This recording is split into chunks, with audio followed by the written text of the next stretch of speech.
Hi, welcome. I'm Lawrence Bester, and welcome to the 6th edition of Meet the Motor Dealer. Today we have the great pleasure to be with Stephen Johnson Cars in Pardon Island, Cape Town, and I'm here with Stephen Johnson himself, and he's going to tell us a bit about how they got here, what they do. So let's say hello to Stephen. Hello, Stephen. Yes, hi. Hello, Stephen.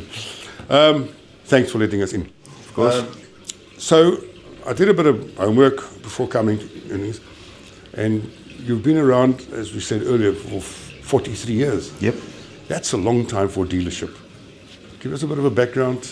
Yeah, it is a long time. I think I was 22 thereabouts when we started this whole thing. In fact, a little bit younger than that. I worked for my dad. Had a workshop in town. You might remember where Stanley Porter's used to be, corner right. Bree and Well. Yeah, yeah. So my dad had a workshop there, and we had the little car dealership. We started off with an open lot in Loop Street, bottom end of Loop Street for a short while. And then we moved to the building where my dad was downstairs, and the workshop was upstairs. It was quite a unique place where they had a car lift that used to take the cars up. I know where that building is, yes.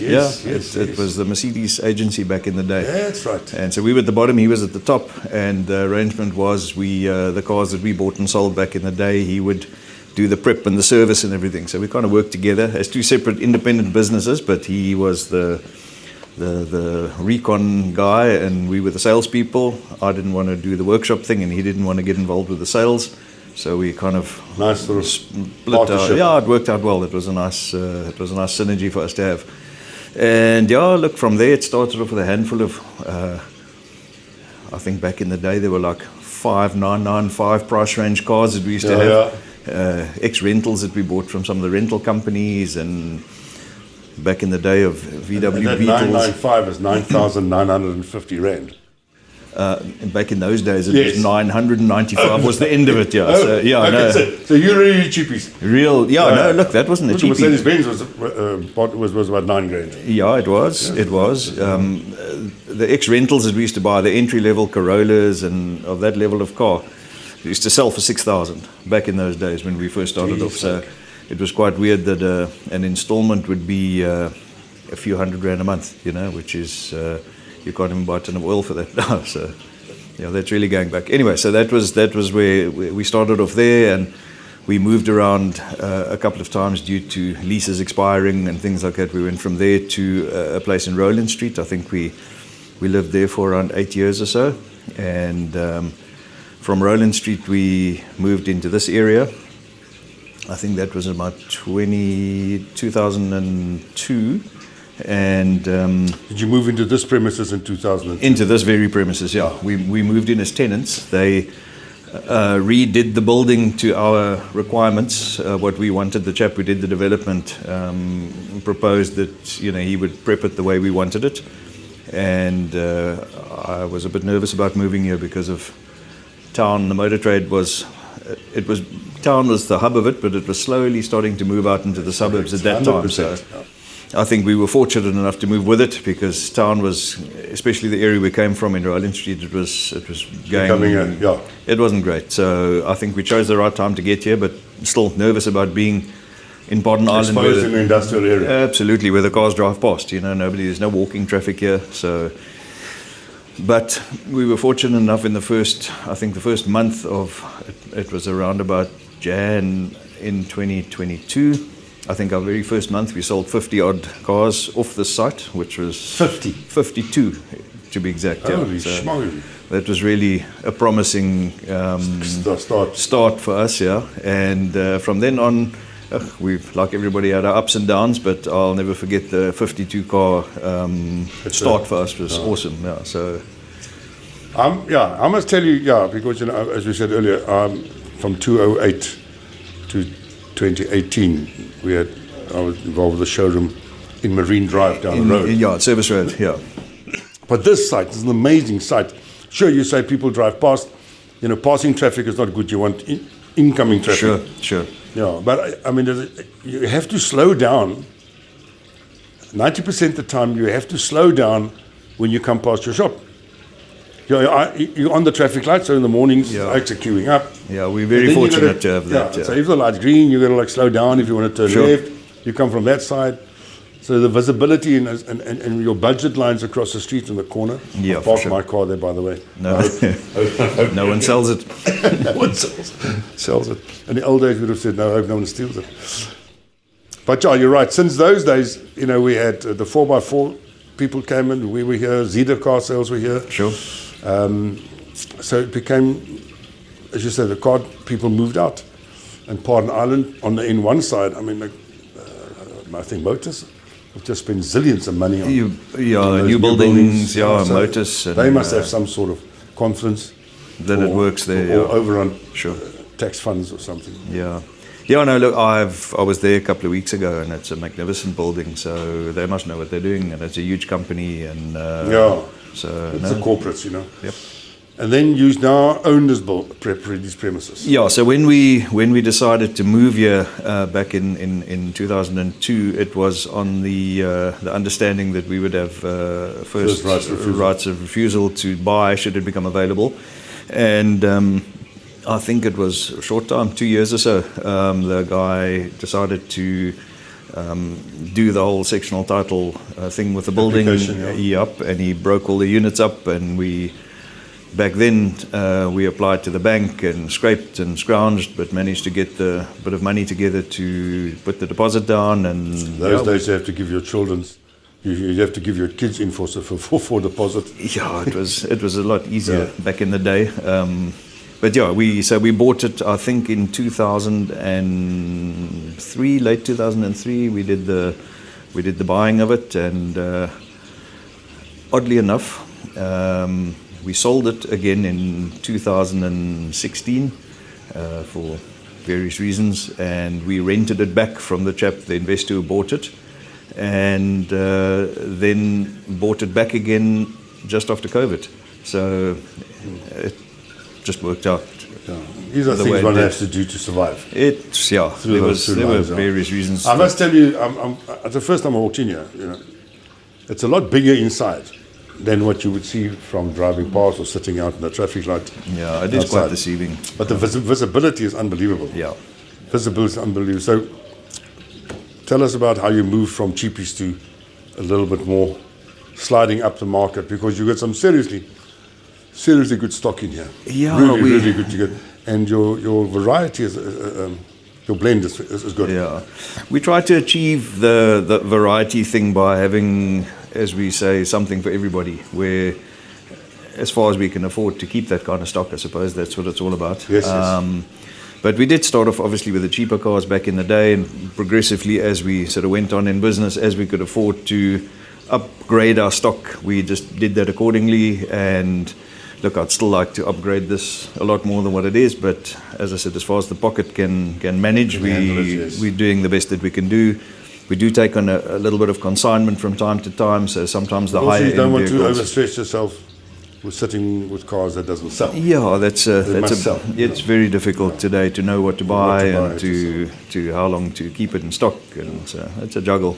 I don't know if you're going to, but if I look at it, you're actually quite unique here, because you're the only used car facility from the city to Tableview that's on the road. Yep, I think we Apart are from Auto King? Auto King, which is on Service Road. Service Road, but you don't have a Voortrekker Road. 100%. Which is absolutely unique, eh? That's the very reason that we decided to move here, because we tried to kind of set ourselves aside, if I can say so, from that kind of environment, the Coburg Road and the Voortrekker Road, respectfully, to try and do our own little thing here. And I, as I say, particularly chose or agreed to come to this venue because we would be, at that time, I think we were one of very few motor guys. And we've sort of welcomed the likes of Les down the road at Auto King, Les and Pierre, so it's great to have them as neighbours. We've got Adrian down the road as well. And Adrian came here also from Roland Street. 100%. Yeah. But they, No, Beidenkruid Street. He was Beidenkruid, He was the old motor Volkswagen. Volkswagen, the Porter's place, opposite where we started off our little Next story. Next door to where I started my life. Yeah, exactly. That was the hub of everything back in the day. In those days, So we've got a bunch of good people surrounding us, and it's nice to know that the little group of people that are here are all sort of in similar. Yeah. So tell us about your staff and how many you got, what they do. We've got, I think in total, a lot of them have been here long. I think we've got 13 or 14 people in total. We have 4 salespeople. There's an F&I that's permanently employed, F&I stroke manager. That's a real gem for us. We've got a admin lady that does all the stock controlling. We've got a couple of drivers, cleaners. All in all, we make up. We've got a marketing chap as well. So I think we make up 13 or 14 people for the most part. Okay, so what can you tell people about how good or bad your staff is? Are they the best? Will they give you what you need? It's very difficult. You better be nice and blow smoke up them. It's very difficult to get the level of staff that one wants to have in a independent environment. Yes, I agree. 100%. It's probably the most difficult thing to do because the frontline people are the ones that represent your business. So you want to have people that are like-minded to your ideals that you would like to show people. So we always try to tell people that we do our independent thing that we do here in a sort of a corporate way, or we try to do it in a corporate way. So it's hard to get corporate people or corporate-minded people in an independent situation that are going to do what you want them to do. That's a funny thing. We've and I'm going back now to in the 2000s when I was also on sales and stuff in the old Bloomsbury and in the old years. Yeah. We brought, and I remember, I brought in salespeople from the corporate world. Right. And I couldn't make it. We've had a couple. We had one that lasted 2 weeks, a lady sales person that lasted for 2 weeks, and she came sitting here in tears to ask if she can leave. It's very different, very different. So. I employed a guy, because I was sales manager there, so I did the thing as, see, corporate. He started in the morning, and it was a Monday. I'll never forget, because Monday nights we had our sales meetings at 6:30. Yeah. 1 week in town, 1 week at Ashley's. Oh, yes. And, you know, that I left, we all to go to, never saw him again. Yeah, So I can believe it. I had him for 8 hours. They just can't handle where they have to dirty their hands. Yeah. You have to dirty your hands. Yep. I mean, you deliver a car, you got to go around. Sure. Because you know, it's not only your reputation, it's the company's reputation. Of course. And you want him to come back. Yep. And that's where the difficulty is. 100%. In the corporate environment, you've got maybe 40 or 50 people doing what we do as 14 or 15. You know, there's somebody that cleans the car. There's somebody that files the files. You know, here we jump in and we do what we have to do. Everybody takes on whatever role needs to be taken on at that time. You know, whether it's me sweeping the floor because it's dirty, or the sales guys doing a clean up before their delivery. But yeah, it's very different. And after sales, you know, that's also something that the corporates can just. No, they have another wave them off to the workshop. They have another company that phones you and says, "Are you okay?" Yep, that's it. And they magically fix the cars where we have to get stuck in and do everything ourselves. Yeah. Tell us, Stephen, have you got your own workshops or you source out?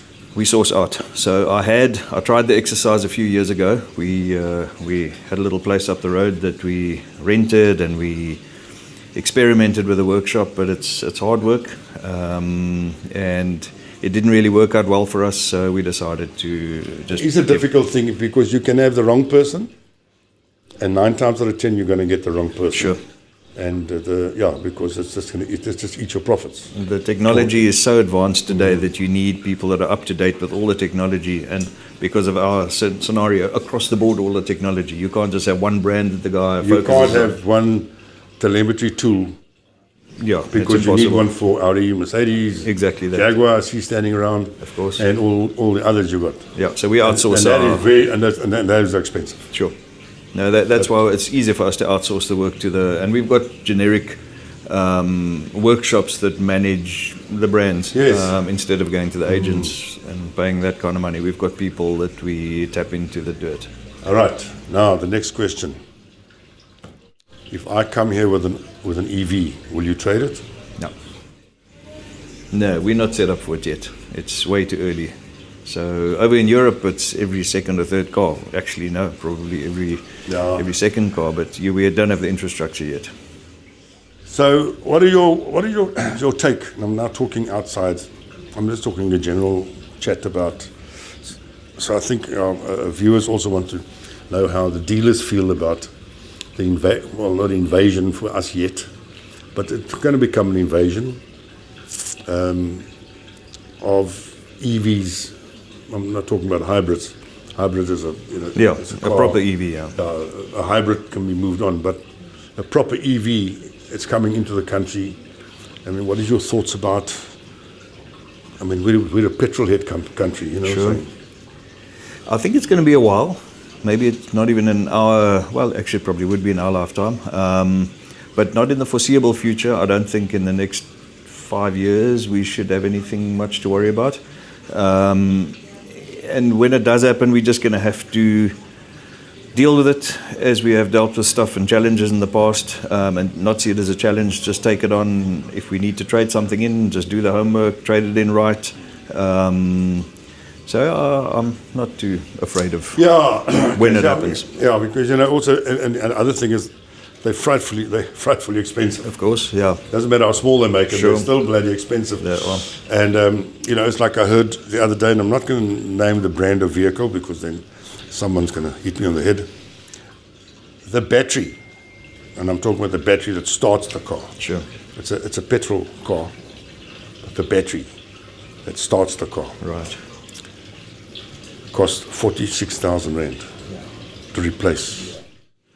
And how long does it last? 3 years. Yeah, that's crazy. 43,000 rand. Really? Why change the lead acid battery when it has been working for the last 100 years? Sure. Yeah. And it's not greener or enlightening. No. Anyway, so, and now the other question is about money. And you're in the business and stuff like that, and you've got this fancy board up there. The car prices nowadays start with new. I mean, we're now looking at little cars costing over $1 million. Sure. Where do you think we're going to go with this? It's going to keep on going like everything else does. Yeah. Whether it's a loaf of bread or a car, it's just going to keep on going until, who would have ever thought 10 years ago we'd be paying that kind of money for cars now, but it is what it is. Yeah. And the used car market, difficult? It Find is. stock? It is. At the moment, it is really difficult. There's loads of challenges. There's always challenges, but the big one at the moment, and I'm sure people will agree with me on this one, is the imported cars that are coming in and making it difficult for us. SUVs that were once really popular, certain brands that everybody chased after. You may use the name. You're allowed to. It's the Korean cars, the Kias, the Hyundais, and even the big brands themselves, Toyotas, Volkswagens. They're all feeling the pinch of the imported Chinese stuff that's coming in now. That's a quarter of the price. For now, offering. But you must admit they're good-looking cars. They're aesthetically brilliantly looking. Aesthetically, and it's all about the value. We are not a first world country with the money, i.e. in Europe or the cases, we go for a deal and just having a discount here and 2 cents down here, and our interest rates are high. Yep. And I'm talking if you want to go and buy a new car, if I want to go and buy the VW, whatever, and there's a thing there that gives me the same or more for a third of the price less, I'm going to go for that because that's what I can afford. But it's good looking. Sure. It'll work. And they give you how they do it. It's not my business. They give you warranties and and service plans. Sure. for like the next 400 years. You know what I'm saying? I think they do that. They do that if you remain the only owner of that car. The minute it changes hands, that big warranty falls away. Is that so? Yep. So Better tell the people that. The 1 million kilometers only apply to the first owner. It changes. I'm not sure to what it changes, so I couldn't tell you that. Doesn't matter. But that's interesting. I didn't even know that. Yeah, that's again, like a lot of Chinese branded things, it could be very much a disposable item where it's made to last for a certain amount of time, and you get rid of it after 3 years or 4 years. It may last for 20. Who knows? We'll see when the time comes. But when it's too good to be true, It's too good to be true. Yes, that always sort of intrigued me. How do you 1,000,000 kilometers? When last did any of you people drive 1,000,000 kilometers? Maybe your father and his old Chev? Don't think so. Not in this day and age. In any case, before I carry on, don't forget to subscribe and like. Electric cars, EV cars.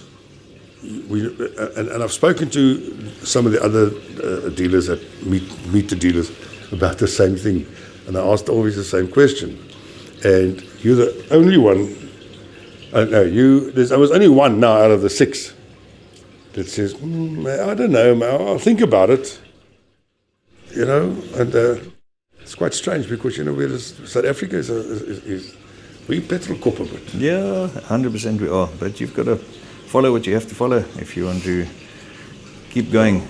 So, but I know of a lot of petrol heads myself that have, just to go back to the imported brands, I've got a very good mate of mine that we've dealt with for many, many years, who's the ultimate petrol head. He owns a fleet of old cars, and he recently bought himself one of these cars and convinced himself that he's bought himself a Range Rover for a tenth of the price. It's got a different badge on it, but I found it up, but I had 3 weeks ago.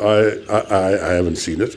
I just overheard that this particular mutual friend of ours, petrol corp of epic proportions, and it's got the best Range Rovers or the best Touareg or the best, and the tiny Land Cruiser and the Porsches here, and I'm like, he bought himself a Build Your Dream. What's it called? A Lightning? No, it's not a Lightning. It's a Shark. Oh, yeah. What's it called? Oh, there's so many different names. Anyway, this double cab truck. Yeah. So I phoned him and said, now, from petrol to hybrid. Oh, but it's not about that. You know how quick this thing is. Oh, really?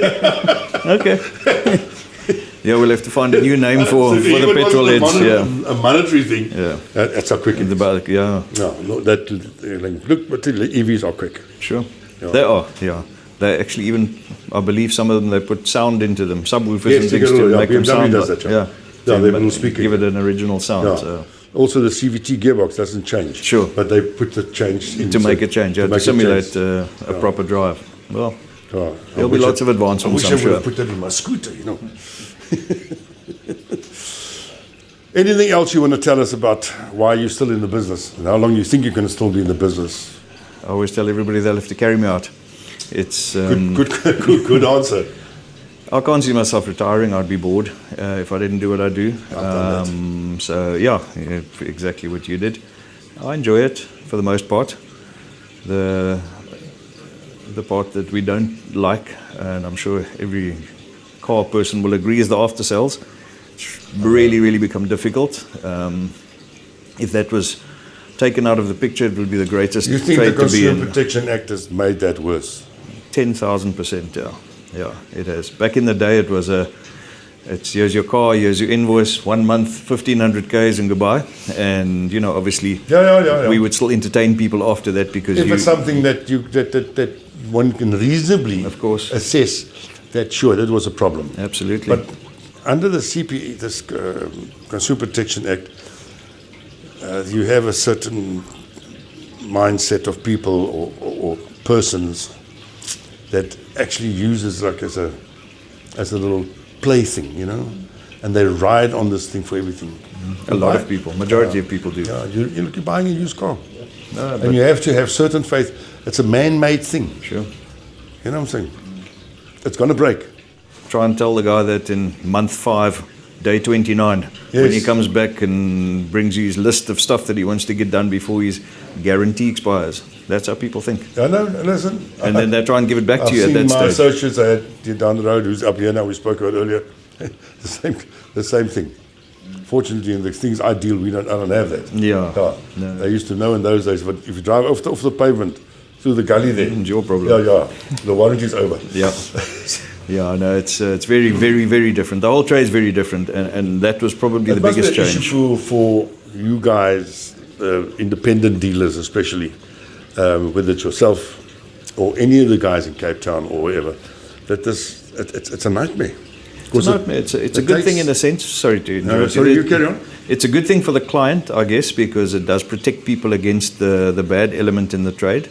But even the people that try and do the right thing get hammered by it because the tables have turned and the clients are now preying on the dealers to try and get the most out of it. So it's almost got to be accounted for in your sums and your calculations, your contingency, And also in your recon. your recon. Of course, your recon's got to be really well done, but then it's going to come back. What are the chances in 6 months of nothing going wrong with a second-hand car? And even if it's things that aren't covered, people still try their luck and they still try and squeeze you to do whatever. So it's difficult to try and still stay the nice guy and find that sweet spot where you're retaining the client but you're not maintaining his car for 6 months. Yeah, it's actually a false warranty, isn't it? It is very, very much so, yeah. We've in fact had a document drawn up to try and put it into, we call it the CPA for dummies. That's right. And myself and one of our blue chip colleagues kind of put this idea together, and we have this little one-pager that we put in our file when we hand the car over, and we try to explain it to the guy taking delivery, that this is not an open-ended warranty, but in terms of the act, these are the things that we'll accommodate you for. So we try and educate the people at the time of delivery that, not that it always works, but we try. And it kind of does give people an idea of what their rights are and what our rights are. So it helps a bit. Yeah, no, it does. Yeah, a quick story. I delivered from here when I was down the road. Delivered a very expensive car to an attorney in Pretoria. And I said to him, below the right-hand light is a little chip mark, right? True as Bob, a week later, and he phones me with serious intent, throwing Consumer Protection Act at me, that it's not on the right-hand side, it's on the left-hand side. Are you serious? I misrepresented the vehicle. So I said to him, what side did you look? From inside the car. I said that from inside the car, it will be left, but you can't see it. Yeah, good answer. So I said, but if you don't want the car, please put it. I'll organize a transport as long as you pay for that, and I'll bring back to Cape Town. Of course, I've got buyers for the very popular car. Yeah. Oh, thank you. Bye. Put the phone down. Never heard from him again. Never heard from him. I think sometimes that's the best medicine to people. If you don't like it, bring it back. We'll Bring it gladly back. sell it to somebody else. And Bring I've it done back. that a few times. Never argue. Never go. I was taught years ago by my mentor. Never argue. Take it back. Sure. And don't go to court. Yeah. Not for anybody. It's not worth it. No. Absolutely not. So, how do you see the used car market going forward with these big company names? There's 2 or 3 of them. But it's got these, we see them, they've got these huge warehouses all over the place. What is their effect? Almost zero right now, to be honest with you. So, back when they first emerged, it was a huge challenge. It was a huge issue for us. And I suppose after 40 odd years, there's always been an issue somewhere down the line. The top of that is now the Chinese brands. A few years ago, it was the peeps you were talking about. Yeah. Prior to that, it was the... Yeah, I can remember when they came out, we all said, oh God, the used car trade is going to disappear. It didn't. It didn't, no. Yeah. And those marginal little companies, as you mentioned earlier, that sell cars by the, through the fence at the back. Sure. Sorry, camera. They disappeared. Yes. To an extent. 100%. So it's a weeding process. Yeah. No, it's often these challenges come along and they just weed out the bad guys. I think one of the toughest businesses in South Africa. It's the worst sometimes. Yeah. No, sometimes I hate it, and we've always had that saying: when it's good, it's really good, and when it's bad, it's really bad. Yeah. And there's no middle line. It's stressful. There's never a happy medium. Never. You've either got too much money and not enough cars, or the other way around, or you have no business and too many cars. There's maybe one day in a year that you might have just the right amount of stock, right amount of money in the bank, right amount of clients, right amount of GP on your board. But yeah, it's a daily challenge, and sometimes I wonder why I do it, and other times I'm glad I do it. So. Me too. Listen to this. Good advice. Don't give up.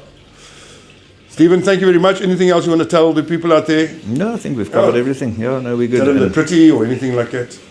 All I can say is we hope to be around for a while still. So At the bottom somewhere around here, Jeremy will put Stephen Johnson's Cars email address and website address and their phone number. Be sure to support them like you've done with all the other dealers, and we'll see you on Chapter 7. Thank you very much. Thank you very much. Appreciate it. It was good. Thank you.